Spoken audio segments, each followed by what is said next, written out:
सरस्वती का अर्थ होता है बहाव। ये बहाव केवल पानी का नहीं बल्कि विद्या और कला का भी है। यही वजह है कि इन्हें विद्या और कला की देवी भी कहा जाता है। सरस्वती के द्वारा विज्ञान, संगीत और कविताओं की रचना की गई है। ऋग्वेद में सरस्वती को दैवीय नदी की भी संज्ञा दी गई है। साथ ही इन्हें पवित्रता और उर्वरता की देवी भी कहा गया है। सरस्वती को अन्य नामों से भी पुकारा जाता है, जिनमें भागेश्वरी, शत्रुपा, ब्राह्मी, पृथुड, बगदेवी, बिरज, शारदा आदि प्रमुख हैं।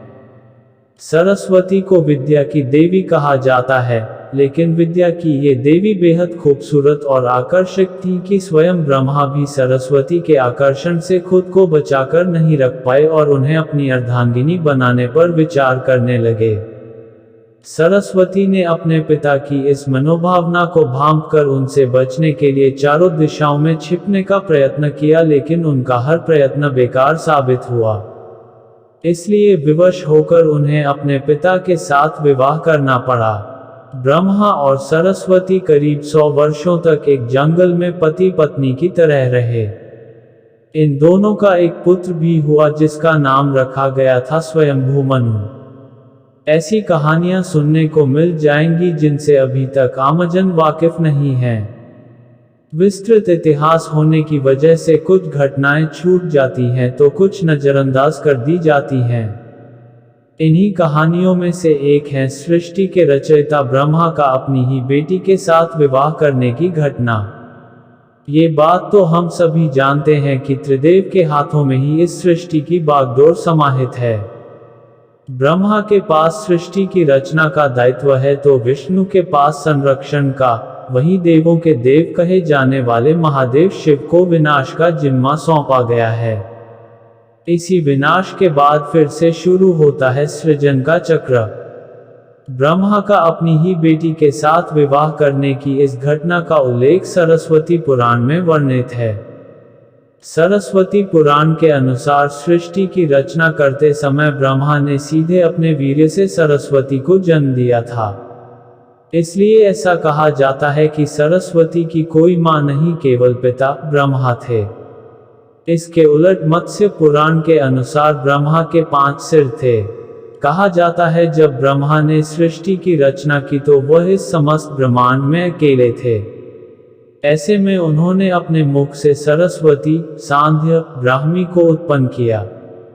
ब्रह्मा अपनी ही बनाई हुई रचना सरस्वती के प्रति आकर्षित होने लगे और लगातार उन पर अपनी दृष्टि डाले रखते थे। ब्रह्मा की दृष्टि से बचने के लिए सरस्वती चारों दिशाओं में छिपती रही, लेकिन वह उनसे नहीं बच पाईं। इसलिए सरस्वती आकाश में जाकर छिप गई, लेकिन अपने 5वें सिर से ब्रह्मा ने उन्हें आकाश में भी खोज निकाला और उनसे सृष्टि की रचना में सहयोग करने का निवेदन किया।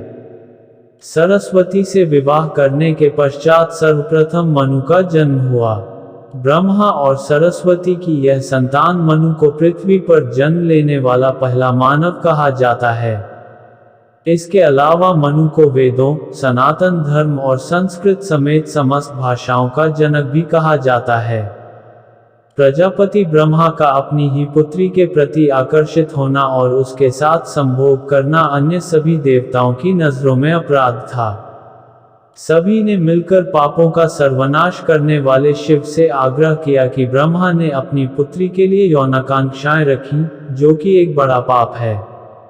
ब्रह्मा को उनके किए का फल मिलना ही चाहिए। क्रोध में आकर शिव ने उनके 5वें सिर को उनके धड़ से अलग कर दिया था। शिव पुराण के अनुसार ब्रह्मा के सर्वप्रथम 5 सिर थे, लेकिन जब अपने 5वें मुख से उन्होंने सरस्वती, जो कि उनकी पुत्री थी, को उनके साथ संभोग करने के लिए कहा तो क्रोधावश सरस्वती ने उनसे कहा कि तुम्हारा यह मुंह हमेशा अपवित्र बातें ही करता है, जिसकी वजह से आप भी विपरीत ही सोचते हैं।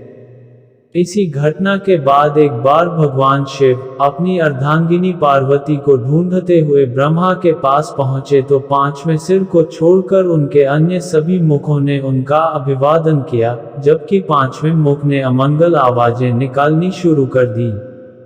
इसी कारणवश क्रोध में आकर शिव ने ब्रह्मा के 5वें सिर को उनके धड़ से अलग कर दिया। ये कहानी आपको कैसी लगी हमें कमेंट करके बता सकते हैं।